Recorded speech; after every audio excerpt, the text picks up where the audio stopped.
TV 20 Kannada ವಾಹಿನಿಗೆ ಸ್ವಾಗತ. ವೀಕ್ಷಕರೇ, ಮುನವಳ್ಳಿ ಪಟ್ಟಣವನ್ನ ತಾಲೂಕು ಮಾಡಬೇಕೆನ್ನುವ ಕೂಗು ಬಹಳ ದಿನಗಳಿಂದ ಕೇಳಿ ಬರ್ತಾ ಇದೆ. ಮುನವಳ್ಳಿ ಪಟ್ಟಣವು ಒಂದು ಕೇಂದ್ರ ಬಿಂದುವಾಗಿದೆ. ಸಾಂಸ್ಕೃತಿಕ ಪರಂಪರೆಯುಳ್ಳ ನಗರವಾಗಿ ಬೆಳೆದು ನಿಂತಿದೆ.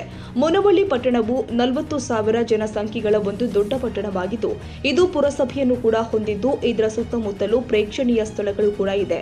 ಮುನವಳ್ಳಿ ಔದ್ಯೋಗಿಕವಾಗಿ, ಸಾಂಸ್ಕೃತಿಕವಾಗಿ, ಶೈಕ್ಷಣಿಕವಾಗಿ, ಧಾರ್ಮಿಕವಾಗಿ, ಸಾಮಾಜಿಕವಾಗಿ ತೀವ್ರವಾಗಿ ಅಭಿವೃದ್ಧಿ ಹೊಂದುತ್ತಿರುವ ಮುನವಳ್ಳಿಯನ್ನ ತಾಲೂಕಂತ ಘೋಷಣೆ ಮಾಡಬೇಕು ಅಂತ ಸ್ಥಳೀಯ ಯುವಕರು ಆಗ್ರಹ ಮಾಡಿದ್ದಾರೆ. 40,000ಕ್ಕೂ ಹೆಚ್ಚು ಜನಸಂಖ್ಯೆ ಹೊಂದಿರುವ ಸನಿಹದಲ್ಲಿಯೇ ಸುಮಾರು 35 ಹಳ್ಳಿಗಳನ್ನ ಹೊಂದಿರುವ ಮುನವಳ್ಳಿಯನ್ನ ತಾಲೂಕು ಮಾಡಿದ್ರೆ ಇನ್ನಷ್ಟು ಅಭಿವೃದ್ಧಿ ಹೊಂದುತ್ತೆ. ಇನ್ನೂ ಹಲವಾರು ಅಭಿವೃದ್ಧಿ ಕಾರ್ಯಗಳು ಜಾರಿಯಾಗುತ್ತೆ. ಈ ಹಿಂದೆಯೇ ಅಂದ್ರೆ 1973-74 ವಾಸುದೇವರಾವ್, 1986-95 ಟಿ.ಎಂ. ಹುಂಡೇಕರ್, 1986-87 ಪಿಸಿ ಗದ್ದಿಗೌಡರು, 2007-8ರಲ್ಲಿ ಎಂ.ಬಿ. ಪ್ರಕಾಶ್ ಆಯೋಗಗಳು ಮುನವಳ್ಳಿ ತಾಲೂಕುಗಳು ಅರ್ಹವಿದೆ ಎಂಬ ವರದಿಯನ್ನ ನೀಡಿದೆ. ಇವುಗಳೆಲ್ಲವನ್ನ ಗಮನಿಸಿ ಸರ್ಕಾರ ಮುನವಳ್ಳಿಯನ್ನ ತಾಲೂಕಂತ ಘೋಷಿಸಬೇಕು. ಈ ಹಿಂದೆ ಪಟ್ಟಣದ ಹಿರಿಯರು ಲಿಂಗೈಕ್ಯ ಶ್ರೀ ಸಿ.ಪಿ. ಬಾಳಿಯವರ ನೇತೃತ್ವದಲ್ಲಿ ತಾಲೂಕು ಹೋರಾಟ ಸಮಿತಿ ರಚಿಸಿ ತನ್ಮೂಲಕ ಮುಖ್ಯಮಂತ್ರಿಗಳಿಗೆ ಮನವಿಯನ್ನ ಕೊಟ್ಟಿದ್ದಾರೆ. ಮಲಪ್ರಭಾ ಯೋಜನೆಯಿಂದ ಈ ಭಾಗವೆಲ್ಲ ನೀರಾವರಿ ಪ್ರದೇಶ ಹೊಂದಿದೆ.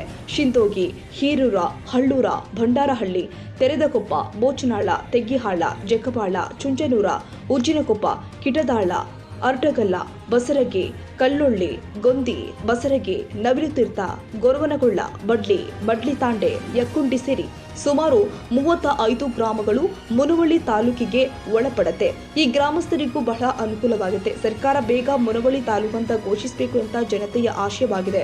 ಸಮೀಪವಿರುವ ಪಟ್ಟಣಗಳು ಆದ ಇಳಕಲ್ ಹಾಗೂ ಹುನಗುಂದವನ್ನ ತಾಲೂಕು ಕೇಂದ್ರದಿಂದ 12 ಕಿಲೋಮೀಟರ್ ಅಂತರದಲ್ಲಿ ಇದೆ. ಆದರೆ ಮುನವಳ್ಳಿ ಪಟ್ಟಣ ಸವದತ್ತಿ ಹಾಗೂ ಯರಗಟ್ಟಿಯಿಂದ 16 ಕಿಲೋಮೀಟರ್ ದೂರದಲ್ಲಿ ಇರುವುದರಿಂದ ಸುತ್ತಲಿನ ಗ್ರಾಮಗಳಿಗೆ ಮುನವಳ್ಳಿ ಕೇಂದ್ರ ಸ್ಥಾನದಲ್ಲಿ ಇರೋದ್ರಿಂದ ಮುನವಳ್ಳಿಯನ್ನ ತಾಲೂಕು ಕೇಂದ್ರವನ್ನಾಗಿ ಘೋಷಿಸಬೇಕು. ನಮ್ಮ ಮಾಧ್ಯಮ ಜೊತೆ ಶ್ರೀ ಸೋಮಶೇಖರ ಮಠದ ಮುರುಗೇಂದ್ರ ಸ್ವಾಮೀಜಿ ಹಾಗೂ ಬಿಜೆಪಿಯ ಮುಖಂಡ ಪಂಚನಗೌಡ ದ್ಯಾಮನಗೌಡ ಹಾಗೂ ಕಾಂಗ್ರೆಸ್ ಮುಖಂಡ ಉಮೇಶ್ ಬಾಳಿ ಮಾತನಾಡಿ, ಬಹಳ ವರ್ಷದಿಂದ ಎಲ್ಲರೂ ಇಚ್ಛೆ ವ್ಯಕ್ತಪಡಿಸಿದರು. ನಾನು ಪ್ರಾರಂಭ ಮುನವಳ್ಳಿಗೆ ಬಂದ ಒಂದು ವರ್ಷದಲ್ಲಿ ಎಸ್.ಎಂ. ಕೃಷ್ಣ ಆವಾಗ ಡಿ.ಸಿ. ಪಾಲಾಕ್ಷರು ಬಾಳೆಯವರು ಬಂದರು. ಅವರೆಲ್ಲ ಒಂದು ಡಿ.ಸಿ. ಅವರು ಸಂದೇಶವನ್ನು ಕೊಟ್ಟರು. ಯಾರ್ಯಾರು ತಾಲೂಕು ಬೇಕು ಎಲ್ಲರೂ ಬಂದು ಇಲ್ಲಿ ಮನವಿ ಸಲ್ಲಿಸಬೇಕು, ನಾವೆಲ್ಲ ವಿಚಾರ ಮಾಡ್ತೇವೆ ಅಂತ ಮಾತು ಹೇಳಿದಾಗ ನಾವೆಲ್ಲರೂ ಕೂತ್ಕೊಂಡು ಜಿಲ್ಲಾ ಪಂಚಾಯತ್ ಆಫೀಸ್ಗೆ ಹೋಗಿದ್ದೆವು. ಸಿ.ಪಿ. ಬಾಳೆಯವರು ತಿಳಿಸ್ಬೇಕಾಗ್ತದೆ. ಅವಾಗ ಕೂಡ ನಾ ಬಂದಾಗಿಂದೂ ಕೂಡ ಎಲ್ಲರೂ ಪಕ್ಷಾತೀತವಾಗಿ ಬಂದ್ದಾರೆ. ಎಲ್ಲ ಕಾರ್ಯಕ್ರಮಗಳಿವೆ, ಹೋರಾಟಕ್ಕೆ ಎಲ್ಲರೂ ಕೂಡ ಬಂದ್ದಾರೆ. ಅವತ್ತು ಕೂಡ ಸುಮಾರು 25 ಮೂಟಲ್ಲಿ ಹಿರಿಯರು ಎಲ್ಲರೂ ಗೋಪಾಲ್ ಅವರು, ಸಿ.ಪಿ. ಬಾಳೆಯವರು, ಗಂಗಾ ಕಂಪನವರು, ಇನ್ನೂ ಅನೇಕ ಬಾಳೆಯವರು ಎಲ್ಲರೂ ಕರ್ಕೊಂಡು ಹೋಗಿ ಅಲ್ಲಿ ನಾವು ಮನವಿ ಕೊಡ್ತೇವೆ. ಅವತ್ತೆಲ್ಲ ಚರ್ಚೆ ಆಯಿತು. ನಾವು ಭಾಳ ಚೆನ್ನಾಗಿ ಮಾತಾಡಿದ್ರು ಬಾಳೆಯವರು. ನಾವು ನೆನಪಿದೆ, ಭಾಳ ಚೆನ್ನಾಗಿ ಡಿ.ಸಿ. ಅವರಿಗೆ ಮನಮುಖವಾಗಿ ಅವತ್ತು ಮಾತಾಡಿದ್ರು.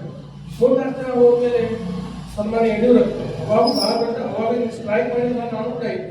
ಎಲ್ಲರೂ ಅಂಗೀಗಳು ಅವತ್ತು ಸ್ಟ್ರೈಕಿಂಗ್ ಜನ ಕೂತು ಇವತ್ತು ಯಾರು ನಾನು ಸುಮಾರು 1000 ಜನ ಇಷ್ಟು ಬೆಂಬಲ ಕೊಟ್ಟರು. ನಮ್ಮ ಮುನವಳ್ಳಿ ಪಟ್ಟಣದಲ್ಲಿ ರೈತರು, ವ್ಯಾಪಾರಸ್ಥರು, ಎಲ್ಲ ಸಂಘ ಸಂಸ್ಥೆಯವರು, ಮುಸ್ಲಿಂ ಸಮಾಜ ಬಾಂಧವರು ಎಲ್ಲರೂ ಕೊಡ್ಕೊಂಡು ಅಗಸಿಯಿಂದ ನಾವು ಅಗಸಿ ಮುಖಾಂತರ ಹೋಗಿ ಬಸ್ ಸ್ಟ್ಯಾಂಡ್ ಎಲ್ಲ ಬಂದ್ ಮಾಡಿ ಸರ್ಕಲ್ದಲ್ಲಿ ನಾವು ಮನವಿ ಕೊಡ್ತೀವಿ. ನೆಕ್ಸ್ಟ್ ಆಮೇಲೆ ಸೆಷನ್ ನಡೆದಾಗ ಅಲ್ಲೂ ಕೂಡ ನಾವು ಸನ್ಮಾನ್ಯ ಯಡಿಯೂರಪ್ಪನಿಗೂ ಕೂಡ ನಾವು ಮನವಿ ಕೊಡ್ತೀವಿ. ಅದು ಕೂಡ ಬಹಳ ಚೆನ್ನಾಗಿ ಅವತ್ತ ಏನೋ ಹಂಗೆ ಹೋರಾಟ ಆಗ್ತಾ ಬಂತು. ದೇಶಪಾಂಡೆ ಅವರು ಒಮ್ಮೆ ರಿಜೆಕ್ಟ್ ಮಾಡಿದ್ರು, ಎರಗಟ್ಟೆ ರಿಜೆಕ್ಟ್ ಮಾಡಿದ್ರು. ನನ್ನ ಪಕ್ಕ ಹೇಳ್ತಾರೆ ಮುಂದೆ ಆದ್ರೆ ಯಾವ ಮಾಡೋದು ಅಂತ ಸುಳ್ಳು ಕೂತೀವಿ, ಎರಗಟ್ಟೆ ಆಗತ್ತ. ಅದಕ್ಕಾಗಿ ನಾವು ಯಾವಾಗ ಸುಳ್ಳು ಮುನವಳ್ಳಿ ಬೆಳೆದಂತ ಪಟ್ಟಣ ಇದೆ. ಯಾಕಂದ್ರೆ ಹೋರಾಟ ಬೇಕಾಗ್ತದ. ಅದ್ರ ಜೊತೆಗೆ ಎಲ್ಲ ಗಂಡರ, ಯಾಕಂದ್ರೆ ಹೇಳಿದ್ರಲ್ಲ 5 ಮಂದಿ, ನಾನು ಈ ಉಮೇಶ್ ಬಾಳಿ ಅವರು, ಗೌಡರು, ರವಿ ಅಲಗಾರವರು ಇವ್ರು ಮನಸ್ಸು ಮಾಡಿದ್ರು ತಾಲೂಕು ಹಾಗೆ ಆಗ್ತದೆ. ಅಭಿನವ್ ಮಾಸ್ ಅವ್ರ ಮಾತು ನಾನು ಅವ್ರ ಮಾತು ಗಮನಿಸ್ಬೇಕಾಗ್ತದೆ. ಅಭಿನವ್ ಮಾಸ್ ಅವರು ಮುನವಳ್ಳಿ 5 ಮಂದಿ ಪಂಚ್ ಪಾಂಡ್ರು ಅಲ್ಲ, ಅವ್ರಿದ್ರೆ ಎಲ್ಲ ಸಕ್ಸಸ್ ಆಗ್ತದೆ ಅಂತ ಮಾಡ್ಕೊಂಡು ಹೇಳ್ತಿದ್ರು ಅವರು. ಅದಕ್ಕೆ ನೀವು ಮನಸ್ಸು ಮಾಡಿ ಇವತ್ತು ತಾಲೂಕು ಆಗ್ತದೆ, ಏನು ಬಾಳೋದಿಲ್ಲ. ಇವತ್ತು ನೀವು 5-6 ಜನ ನಾವು ಮೊದಲೆಲ್ಲರೂ ಕೂತ್ಕೊಂಡು ಎಲ್ಲ ಹಿರಿಯರು ಗಟ್ಟಿಯಾಗಿ ನಾವು ಸಿ.ಎಂ.ಗೆ ಮನವಿ ಅರ್ಪಿಸೋಣ. ಯಾಕಂದ್ರೆ ಮೊನ್ನೆ ನಾವು ಬೈಲಹೊಂಗಲ ಜಿಲ್ಲೆ ಮಾಡ್ಬೇಕಂತೇಳಿ ನಾವು ಕೂಡ ಹೋಗಿದ್ವಿ. ಫೋನ್ ಬಂದಾಗ ನಾವು ಹೋಗ್ಬೇಕಾಗ್ತದೆ. ಹೋದಾಗ ಅಲ್ಲಿ ಒಳಗೆ 30 ಮಂದಿಗೆ ಅವಕಾಶ ಕೊಡ್ತೀವಿ. ನಮ್ಮ ವಾಹನ ಬಿಡಲಿಲ್ಲ, ನಾವು ಕೂಡ ಶಾಸಕರ ವಾಹನದಲ್ಲಿ ಹೋಗಿಲ್ಲ. ಎಲ್ಲರೂ ಕೂಡ ಹೋಗಿ ಅಲ್ಲೆಲ್ಲ ಮುಖ್ಯಮಂತ್ರಿಗಳಂತ ಬಹಳ ಸಮಾಧಾನ ಇದ್ರು. ಅವತ್ತು ಬಹಳ ಚೆನ್ನಾಗಿ ಅವನ್ನೆಲ್ಲ ಇಟ್ಕೊಂಡು ಈಗಾಗಲೇ ಚಿಕ್ಕೋಡಿ ಆಗಬೇಕಾಗಿತ್ತು, ಏನೋ ನಿಂತು ಹೋಗಿದೆ. ಈ 3-4 ಜಿಲ್ಲೆಗಳ ಬೇಡಿಕೆ ಇದಾವೆ. ಒಂದು ಜಿಲ್ಲೆ ಆದ್ರೆ 5 ತಾಲೂಕು ಬೇಕು ಅನ್ನುವಂಥ ಮಾತನ್ನು ಕೂಡ ಅವತ್ತು ಹೇಳಿದ್ರು. ಅವಾಗ ನಮ್ಗೆ ಸ್ವಲ್ಪ ಚೆನ್ನಾಗಿ ಬಂತು, ಯಾಕೆ ಮುನವಳ್ಳಿ ಕೂಡ ತಾಲೂಕು ಆಗಬೇಕು. ಅಲ್ಲಿ ಪಟ್ಟಣ ನೋಡಿದ್ರು ಎಲ್ಲರ ಕೇಳಿದಾಗೆ ನಾವು ಮೈಲೂರು ಕೊಡ್ತೇವೆ ಬೆಂಬಲ ಅನ್ನುವಂಥ ಮಾತನ್ನು ಕೂಡ ಪಟ್ಟಣ ಅಂದ್ರು. ಮುಖ್ಯಮಂತ್ರಿಗಳು ಭಾಳ ಚೆನ್ನಾಗಿ ಮಾತನಾಡಿ ಹೇಳಿದ್ರು. ನಾವು ಇನ್ನೊಂದು 3-4 ದಿನದಲ್ಲಿ ಮೀಟಿಂಗ್ ಕರಿತೇವೆ. ಜಿಲ್ಲೆಯ ಎಲ್ಲ ಶಾಸಕರನ್ನ ಪಕ್ಷಾತೀತವಾಗಿ ನಾವು ಕರೆದು ಒಂದು ನಿರ್ಣಯ ತಗೊಂಡು ನಾವು ಜಿಲ್ಲಾ ಮಾಡುವಂತ ಕೆಲಸ ಮಾಡ್ತಾರೆ ಅನ್ನೋ ಮಾತನ್ನು ಕೂಡ ಅವತ್ತು ಮುಖ್ಯಮಂತ್ರಿಗಳು ಅಂದರು. ಅದಕ್ಕೆ ನಾವು ಮುನವಳ್ಳಿ ಅಂತ ಕಾರ್ಯಕ್ರಮಗಳು, ಮುನವಳ್ಳಿ ಅಂತ ದಾನ ಮಾಡೋರು, ಮುನವಳ್ಳಿ ಅಂತ ಸಂಘಟನೆ ಎಲ್ಲಿಲ್ಲ ಇವತ್ತು. ಆದ್ರೆ ನಾವೇನಾಗಿದೆ ಊರು ಅಂತ ಬಂದಾಗ ಯಾಕೋ ಒಂದು ಸ್ವಲ್ಪ ಅಭಿವೃದ್ಧಿ ಕಡೆ ನಾವು ಲಕ್ಷ್ಯ ಕೊಡ್ತಾರೆ. ಇವತ್ತು ಇಷ್ಟು ಜಾತ್ರೆಗಳು, ಇಷ್ಟು ಕಾರ್ಯಕ್ರಮಗಳು, ಇಷ್ಟು ಸಂಗೀತ ಕಾರ್ಯಕ್ರಮಗಳು, ಎಲ್ಲ ಸಮಾಜ ಕಾರ್ಯಕ್ರಮ ಬಹಳ ಚೆನ್ನಾಗಿ ನಾವು ಮುನವಳ್ಳಿಯಲ್ಲಿ ಕಾರ್ಯಕ್ರಮ ಆಗ್ತಾ ಇದ್ದಾವೆ. ಇವತ್ತು ಅಷ್ಟು ಮುನವಳ್ಳಿ ಪಟ್ಟಣ ಇದೆ. ನಾವೆಲ್ಲರೂ ಒಗ್ಗಟ್ಟಾಗಿ ಚಂದ್ರು ಇದ್ದಾನೆ, ಎಲ್ಲರೂ ಒಂದು ಶಾಸಕರ ಜೊತೆ ನಾವೆಲ್ಲರೂ ಕೂಡ ಮಾತನಾಡಿದ್ರೆ, ಯಾಕಂದ್ರೆ ಅವ್ರ ಜೊತೆ ಶಾಸಕರ ಮುಖಾಂತರ ಇವತ್ತು ನಾವೆಲ್ಲರೂ ಕುಡ್ಕೊಂಡು ಒಂದು 25-30 ಮಂದಿ ಹೇಳ್ಕೊಡ್ತಾರೆ, ಅವಕಾಶ ಕೊಡ್ತಾರೆ. ಇನ್ನು ನಾಳೆ ಬೆಳಿಗ್ಗೆ ಮತ್ತೊಮ್ಮೆ ಎಲ್ಲರೂ ಕುಡ್ಕೊಂಡು ಎಲ್ಲ ಹಿರಿಯರ ಅದೇನಾಗಿ ಒಂದು ಮೀಟಿಂಗ್ ಕರ್ಕೊಂಡು ಹೋಗಿ CM ನಾವು ಮನೆಗೆ ಮಾಡೋಣ ಅನ್ನುವಂಥ ಮಾತನ್ನು ಹೇಳಿ, ಯಾಕಂದ್ರೆ ಹಿಂಗ ಹೋಗ್ಬಿಟ್ಟು ಮುನವಳ್ಳಿ ಇವತ್ತು ಭಾಳ ಹೋಗ್ತೈತೆ. ನೀವೆಲ್ಲ ತೆರೆಯಾಗಿರ್ತೀವಿ, ಯಾಕಂದ್ರೆ ಯುವ ಪೀಳಿ ನಮ್ಮನ್ನ ಬೇರೆ ಚಾಲು ಮಾಡ್ತಾರೆ, ಅದನ್ನ ಅರ್ಥ ಮಾಡ್ಕೊಳ್ಬೇಕು. ಎಲ್ಲ ತೆರೆಗ ಬೇಕು. ಇವತ್ತು ಎಷ್ಟು ನಿಮಗೆ ತೊಂದರೆ ಅಂದ್ರೆ ಇವತ್ತಿಷ್ಟು ಟ್ರಾಫಿಕ್ ಆಗ್ತದಲ್ಲ ಸಣ್ಣ ಪೊಲೀಸ್ ಸ್ಟೇಷನ್, ಅದಕ್ಕೂ ಎಷ್ಟು ಜನ ಮನೆಗೆ ಕೊಟ್ಟಿವಿ. ಆಸ್ಪತ್ರೆಗಳಿಗೆ ಮನೆಗೆ ಕೊಟ್ಟು ಸುಮಾರು 20 ವರ್ಷದಿಂದ ಮನೆಗೆ ಕೊಟ್ಕೊಂಡು ಬರ್ತೇವೆ. ನಾವು ಚಿಕ್ಕ ಮಕ್ಕಳಿಂದ ಸರ್ಕಾರಿ ಶಾಲೆಗೆ ಕಾಲೇಜ್ ಬರ್ತಾವು, ಹೋಗ್ಬೇಕಂದ್ರೆ ರೋಡ್ ದಾಟೋ ಪರಿಸ್ಥಿತಿ ಇಲ್ಲ, ಅಷ್ಟು ಮುನವಳ್ಳಿ ಟ್ರಾಫಿಕ್. ಎಲ್ಲರಿಂದ ದೃಷ್ಟಿಯಿಂದ ಇವತ್ತು ಮುನವಳ್ಳಿಗೆ ನೀವೆಲ್ಲರೂ ಒಕ್ಕಟ್ಟಾದ್ರೆ ಎಲ್ಲ ಕೂಡ ಬೇಗ ಆಗ್ತಾವ ಅನ್ನುವಂತ ಮಾತನ್ನು ಹೇಳಿ, ಬೇರೆ ಆದ್ರೂ ಕೂಡ ಎಲ್ಲರೂ ಕೂಡ ಹೇಳಿದ್ರಿ. ಜೊತೆಗೆ ಇವತ್ತು ಸನ್ಮಾನ್ಯ ಶಾಮು ಶಿವಶಂಕರ್ ಈಗ ನಮ್ಮನ್ನೆಲ್ಲ ಅಗಲಿದ್ದಾರೆ. ಅವರು ಕೂಡ 6 ಬಾರಿ ಶಾಸಕರಾಗಿದ್ರು. ಕಾಂಗ್ರೆಸ್ ಸರ್ಕಾರ ಇಟ್ಕೊಂಡು ಖಜಾಂಚಿಯಾಗಿ ಇವತ್ತು ಬಾಪೂಜಿ ಸಂಸ್ಥೆ ಮುಖಾಂತರ ಹಲವಾರು ಬಡಬಗ್ಗರಿಗೆ ಇವತ್ತು ಅವರು ಆ ದೊಡ್ಡ ಕೆಲಸವನ್ನು ಮಾಡಿದ್ದಾರೆ.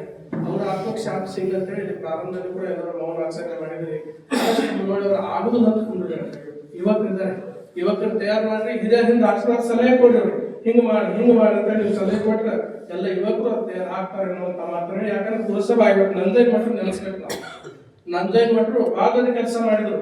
ನಂಜನ್ ಮಠರು ಬಾಗಲಕೋಟೆಯವರು, ಅವ್ರು ವರದಿ ಬಂದಾಗ ಮುನವಳ್ಳಿ ಪುರಸಭಾ ಮಾಡಿ ಪಟ್ಟಣ ಪಂಚಾಯತಿ ಮಾಡಿದಾಗ ಅವ್ರು ಬಹಳ ಗಮನಕ್ಕೆ ಬಂದ ಮುನವಳ್ಳಿ ಹೆಸರು ಸೇರಿಸಿದ್ರು. ಮತ್ತೆ 2 ಪಂಚಾಯತ್ ಕೂಡ ಮಾಡಿದ್ರು. ಬಂಡೋಳ್ಳಿ ಮತ್ತು ನಮ್ಮ ಬೆಳ್ಕಟ್ಟಿ ಪಂಚಾಯತಿ ಅದನ್ನ ಹೇಳಿದಾಗ ಅಷ್ಟು ಅವರು ನಮ್ಮ ಜನ ಹೋದ್ರೆ ಇಷ್ಟು ಇವ್ರಿಗೆ ರಾಜಕೀಯ ಮಂದಿ ಬೆಂಬಲ ಇದೆಯಲ್ಲ. ನಾವು ಉಮೇಶ್ ಬಾಳ್ಯ ಇರ್ಬೋದು, ರವಿ ಅರ್ಗ ಇರ್ಬೋದು, ಕನಸನಗೌಡ ಇರ್ಬೋದು, ನಾವು ಜೊತೆ ಬೆಂಗಳೂರಿಗೆ ಹೋದಾಗ ಎಷ್ಟು ಅವ್ರಿಗೆ ಗೌರವದಿಂದ ಕಾಣ್ತಿದ್ರು. ಎಲ್ಲ ಆಫೀಸ್ಗೆ ಹೋಗಿ ನಾವು ಅಷ್ಟರ ಬಗ್ಗೆ ಇವ್ರ ಹೆಸರುಗಳವರು ಅಷ್ಟು ಚಂದ ಕರಿತಿದ್ರು, ಬರ್ರಿ ಅಂತಿದ್ರು, ಸ್ವಾಗತ ಅಂತಿದ್ರು, ಕುಂಡ್ರು ಅಂತಿದ್ರು. ಅಷ್ಟು ಮೇಲೆ ನಮ್ಮ ಜನರ ಮೇಲೆ, ನಮ್ಮ ಹಿರಿಯರ ಮೇಲೆ ಭಾಳ ವ್ಯಕ್ತಿಗಳು ಭಾಳ ಬಗ್ಗೆ ವಿಶ್ವಾಸ ಇರ್ತಾರೆ. ಅದಕ್ಕಾಗಿ ನೀವೆಲ್ಲರೂ ಒಂದಾಗಿ ನೀವು 5 ಮಂದಿ ಒಗ್ಗಟ್ಟಾದ್ರಿಂದ ತಾಲೂಕು ಗ್ಯಾರಂಟಿ ಅವ್ರು ನಮ್ಮ ಗೌಡ್ರು ಹೇಳಿದಾಗ 2 ಮಾತಿಲ್ಲ. ಅಷ್ಟು ಕೂಡ ಒಗ್ಗಟ್ಟಾಗಿ ಆದಷ್ಟು ಬೇಗನೆ CM ಒಂದು ಡೇಟ್ ತೊಗೊಂಡು ನಾಳೆ ನಮ್ಮ ಶಾಸಕರ ಜೊತೆ ಮಾತನಾಡಿ ಎಲ್ಲರೂ ಕೂಡ ಮಾಡುವಂಥ ಕೆಲಸವನ್ನು ನಾವು ಮಾಡೋಣ. ಇನ್ನೂ ಕೂಡ ಹೆಚ್ಚು ಇದರಲ್ಲಿ ನೀವು ಕೂಡ ಮುಂದೆ ಬರ್ಬೇಕು ಅನ್ನುವಂಥ ಮಾತನ್ನು ಹೇಳಿ ಇಷ್ಟಾದ್ರೂ ಕೂಡ ನೀವು ಎಲ್ಲರೂ ಬಂದಿವ. ಯಾಕಂದ್ರೆ 2 ದಿನದ ಕರ್ತಾರೆ ಕರ್ನಾಟಕ ಎಲ್ಲರಿಗೂ ಫೋನ್ ಮಾಡಿ ಕರೆದಿದ್ದಾರೆ. ನೀನೇನು ಸಮಿತಿ ಮಾಡ್ತೀರಿ ಎಲ್ಲ ಹಿರಿಯರು ಕೂತ್ಕೊಂಡು ಒಂದು ಚೆನ್ನಾಗಿ ಪಕ್ಷಾತೀತವಾಗಿ ಜಾತ್ಯಾತೀತವಾಗಿ ಅದೊಂದು ಕಮಿಟಿಯನ್ನು ಹೋರಾಟ ಕಮಿಟಿ ಮಾಡಿದ್ರೆ ಅವೆಲ್ಲ ಹಿರಿಯರ ಜೊತೆ ನಾನು ಕೂಡ ಇರ್ತೇನೆ ಅನ್ನುವಂಥ ಮಾತನ್ನು ಹೇಳಿ, ನೀವು ಯಾವಾಗ ಕರೆದ್ರು ಕೂಡ ನಮ್ಮ ಮಠ ನಿಮ್ಮ ಹಿಂಬಾಲೆ ಸದಾ ಇರ್ತದೆ ಅನ್ನುವಂಥ ಮಾತನ್ನು ಹೇಳಿ ನಿಮ್ಗೆಲ್ಲರಿಗೂ ಕೂಡ ಆಶೀರ್ವಾದ ನಿಮ್ಮೆಲ್ಲರ ಮೇಲೆ ಸದಾ ಇದೆ ಅಂತ ಹೇಳಿ ತಾಲೂಕು ಹೋರಾಟ ಮಾಡ್ಬೇಕು ಅನ್ನೋದು ಎಲ್ಲರಿಗೂ ಮಹದಾಸೆ ಆಗಿದೆ. ಮುನವಳ್ಳಿ ಇರ್ಬೋದು ತಾಲೂಕು ಅಂತ ಘೋಷಣೆ ಮಾಡ್ಬೇಕಂತೇಳಿ ಎಲ್ಲರಿಗೂ ರಾಜಕೀಯ ಒತ್ತಡವನ್ನು ಇದು ಮಾಡ್ತಾರೆ. ಇದು ಮುನವಳ್ಳಿ ತಾಲೂಕು ಆಗ್ಬೇಕಂತ ಹಿಂದಿಂದ ಅಲ್ಲ, ಸುಮಾರು 30-40 ವರ್ಷಗಳಿಂದ ಹೋರಾಟ ಮಾಡ್ಕೊಂತ ನಮ್ಮ ಹಿರಿಯರು ಬಂದಿದ್ದಾರೆ. ನಾವು ಸರ್ಕಾರಕ್ಕೆ ಇಷ್ಟೇ ಮನವಿ ಮಾಡಬೇಕು, ಸಣ್ಣ ಹಳ್ಳಿಗಳನ್ನು ತಾಲೂಕು ಮಾಡಿರಿ. ಮುನವಳ್ಳಿ ಸುಮಾರು 40,000 ಜನಸಂಖ್ಯೆ ಇದೆ, ಪುರಸಭಾ ಆಗಿದೆ. ಇಲ್ಲಿ ಸಾಕಷ್ಟು ಉದ್ಯೋಗದಿಂದ ಇರ್ಬೋದು, ಆರ್ಥಿಕದಿಂದ ಮುನವಳ್ಳಿ ಭಾಳ ಬೆಳೆದಿದೆ. ಸನ್ಮಾನ್ಯ ಮುಖ್ಯಮಂತ್ರಿ ನಮ್ಮ ತಾಲೂಕಾ ಶಾಸಕರಿಗೂ ಕೂಡ ನಾವು ಮಾತನಾಡಿದ್ದೇನೆ. 5 ಜನ CM ಭೇಟಿ ಮಾಡಿಸ್ತೇನೆ, ಬುಧವಾರ ಅಥವಾ ಗುರುವಾರ ನಾವು ಡೇಟ್ ತಗೋತೇವೆ ಅನ್ನುವಂಥ ಮಾತನ್ನು ಕೂಡ ಅವ್ರು ಹೇಳಿದ್ದಾರೆ. ಬುಧವಾರ ದಿನ ಸಾಂಕೇತಿಕವಾಗಿ ಮುನವಳ್ಳಿಯನ್ನು 1 ತಾಸು ನಾವು ಬಂದ್ ಮಾಡಿ ರಸ್ತೆ ಬಂದ್ ಮಾಡಿ ಅವತ್ತ ತಹಸೀಲ್ದಾರ್ ಮನವಿ ಕೊಟ್ಟು ಮುಂದೆ CM ಬಳಿಗೆ ನಾವೆಲ್ಲ ವಿನಿಯೋಗ ಹೋಗೋಣ ಅಂತೇಳಿ ನಾ ಎಲ್ಲರಲ್ಲಿ ಕೂಡ ಇದ್ದೀರಿ ಗೌಡ್ರೆ. ಮತ್ತೆ ಹೋರಾಟದ ಒಂದು ರೂಪರೇಷೆ ನಿಮಗೂ ಗೊತ್ತಿದೆ. ಯಾಕೆ ಇಷ್ಟು ದಿವಸ ಮಟ್ಟ ನೀವು ಯಾಕೆ ತಾಲೂಕಾ ಮಾಡ್ಬೇಕು ಅನ್ನೋದು ನಿಮ್ಗೆ ಯಾಕೆ ಅನಿಸ್ಲಿಲ್ಲ? ಇಲ್ಲ, ಹಿಂದೆ ಹಿರಿಯರು ಸಾಕಷ್ಟು ಹೋರಾಟ ಮಾಡಿದ್ರು. ಕಾಲಾಂತರದಿಂದ ಅದು ಉಳಿದಿದೆ. ಆದರೆ ಈಗ ಮುನ್ನೋಳಿ ಸರ್ವಾಂಗೀಣ ಅಭಿವೃದ್ಧಿ ಆಗಿದೆ, ಪುರಸಭೆ ಆಗಿದೆ.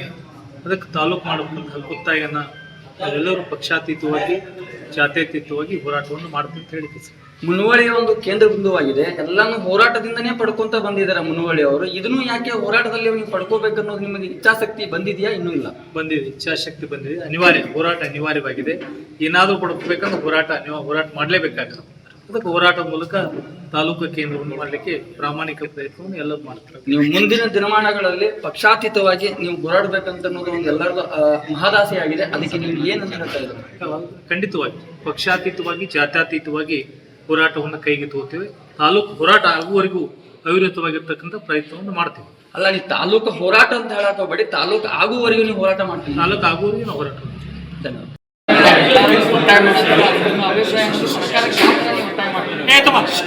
ಒತ್ತಾಯಕ್ಕಿಂತ ನಾವು ಸುಮಾರು 93ನೇ ಇಸ್ವಿಯಿಂದನೇ ಈ ಹೋರಾಟ ನಿರಂತರವಾಗಿ ನಮ್ಮ ಮುನವಳ್ಳಿ ಒಳಗೆ ನಾವು ಮುನವಳ್ಳಿ ತಾಲೂಕು ಆಗಬೇಕು ಅನ್ನುವಂಥ ಒತ್ತಾಸೆ ಭಾಳ ದಿವಸಗಳಿಂದ ನಾವು ಹೋರಾಟ ಮಾಡ್ತಾ ಬಂದೇವಿ. ಇದರ ನಮ್ಮ ಗದ್ದಿಗೌಡರು ಆಯೋಗ, ಹುಂಡೇಕರ್ ಆಯೋಗ, ಇವೆಲ್ಲ ಆಯೋಗಗಳ ಪ್ರಕಾರ ನಮ್ಮ ಮುನವಳ್ಳಿಯನ್ನ ಫಿಸಿಬಲ್ ಇತ್ತು ತಾಲೂಕಾಗಲಿಕ್ಕೆ. ಅದು ಕಾರಣಾಂತರದಿಂದ ಹಂಗೆ ಉಳಿತಾ ಕೊನೆಯದಾಗಿ ಅದು ರಾಜಕೀಯ ಒತ್ತಡದ ಮೂಲಕ ಅದು ನಮ್ಮಿಂದ ತಪ್ಪಿ ಅದು ಯರಗಟ್ಟಿ ಕೇಂದ್ರ ಸ್ಥಾನವಾಗಿ ತಾಲೂಕಾಗಿ ಆಯಿತು. ಆದರೂ ಸಹಿತ ನಮ್ಮ ಹೋರಾಟ ಮುಂದುವರಿತದೆ. ಇವತ್ತೇನು ಸಮಸ್ತ ಮುನವಳ್ಳಿಯ ಎಲ್ಲ ಬಾಂಧವರು ಸೇರಿ ಪೂಜ್ಯರ ನೇತೃತ್ವದಲ್ಲಿ ಎಲ್ಲ ಗುರುಹಿರಿಯರು ಪಕ್ಷಾತೀತವಾಗಿ ಎಲ್ಲ ನಗರಸಭೆ ಸದಸ್ಯರು ಎಲ್ಲರೂ ಸೇರಿಕೊಂಡು ಈ ಮುಂದಿನ ನಮ್ಮ ರೂಪುರೇಷೆಗಳನ್ನು ಹೋರಾಟ ಮಾಡುವ ಮೂಲಕ, ಮುನವಳ್ಳಿ ಬಂದ್ ಮಾಡುವ ಮೂಲಕ, ರಸ್ತೆ ತಡೆ ಮಾಡುವ ಮೂಲಕ ಹಾಗೂ ಮುಖ್ಯಮಂತ್ರಿ, ಉಪಮುಖ್ಯಮಂತ್ರಿ, ಜಿಲ್ಲಾ ಮಂತ್ರಿಗಳಿಗೆ, ಸನ್ಮಾನ್ಯ ಶಾಸಕರ ಒಂದು ನೇತೃತ್ವದಲ್ಲಿ ಹೋಗಿ ನಾವು ಮನವಿಯನ್ನು ಕೊಟ್ಟು ಹಿರಿಯ ಅಧಿಕಾರಿಗಳಿಗೂ ಸಹಿತ ನಾವು ಯಾಕೆ ಮುನವಳ್ಳಿ ತಾಲೂಕನ್ನು ಬೇಡಿಕೆ ಇಟ್ಟಿದ್ದೇವೆ ಅನ್ನುವಂಥದ್ದು ಕಾಗದ ಪತ್ರಗಳ ಮೂಲಕ ಮನವರಿಕೆ ಮಾಡಿ ಈ ಹೋರಾಟ ಸಕ್ಸಸ್ ಆಗುವಂಥ ದೃಷ್ಟಿಯಿಂದ ನಾವು ಮಾಡ್ತೇವೆ. ಇದೇ ಸಂದರ್ಭದಲ್ಲಿ ಊರಿನ ಸಮಸ್ತ ಗುರು ಹಿರಿಯರು, ಯುವಕರು, ಪುರಸಭೆಯ ಸದಸ್ಯರು ಪೂರ್ವಭಾವಿ ಸಭೆಯಲ್ಲಿ ಪಾಲ್ಗೊಂಡಿದ್ದರು. ಬುಧವಾರ ರಸ್ತೆಯನ್ನ ತಡೆದು ತಹಸೀಲ್ದಾರ್ ಅವರಿಗೆ ಮನವಿ ಕೊಡ್ತೀವಿ ಅಂತ ಘೋಷಣೆ ಮಾಡಿದ್ರು. ವೀರೇಶ್ ಬೆಣಚಿನ ಮರಡಿಮಾಡು, TV20 ಕನ್ನಡ, ಮುನವಳ್ಳಿ. ಕನ್ನಡಿಗರ ಮೆಚ್ಚಿನ ನಿಮ್ಮ TV20 ಕನ್ನಡ ವಾಹಿನಿ ಇದೀಗ ಟಿವಿಯಲ್ಲಿ ಲಭ್ಯ. ಕರ್ನಾಟಕ ಮತ್ತು ದೇಶ ವಿದೇಶದ 360 ಡಿಗ್ರಿ ಸುದ್ದಿ ವಿವರವನ್ನ ಪಡೆಯುವುದಕ್ಕೆ TV20 ವಾಹಿನಿಯನ್ನು ಲೈಕ್ ಮಾಡಿ, ವಿಡಿಯೋಗಳನ್ನು ಶೇರ್ ಮಾಡಿ, ಕಮೆಂಟ್ ಮಾಡಿ, ಸಬ್ಸ್ಕ್ರೈಬ್ ಮಾಡಿ. HCN ಕೇಬಲ್ 842 ನಂಬರ್ನಲ್ಲಿ ಹುಕ್ಕೇರಿ ತಾಲೂಕು ಹಾಗೂ ಸಂಕೇಶ್ವರದ ಸುತ್ತಮುತ್ತಲಿನ ಹಳ್ಳಿಗಳಲ್ಲಿ ಲಭ್ಯ. PCN ಕೇಬಲ್ 129 ನಂಬರ್ನಲ್ಲಿ ಹಾರುಗೆರೆ ಸುತ್ತಮುತ್ತಲಿನ ಹಳ್ಳಿಗಳಲ್ಲಿ ಲಭ್ಯ. ರಾಯಬಾಗ್ ಡಿಜಿಟಲ್ ಚಾನೆಲ್ ಕೇಬಲ್ 80ನೇ ನಂಬರ್ನಲ್ಲಿ ರಾಯಬಾಗ ತಾಲೂಕಿನ ಸುತ್ತಮುತ್ತಲಿನ ಹಳ್ಳಿಗಳಲ್ಲಿ ಲಭ್ಯ. UDCN ಕೇಬಲ್ ನೆಟ್ವರ್ಕ್ ಉಗಾರ ಸುತ್ತಮುತ್ತಲಿನ ಹಳ್ಳಿಗಳಲ್ಲಿ ನಿಮ್ಮ TV20 ಕನ್ನಡ ವಾಹಿನಿಯೂ ಲಭ್ಯ.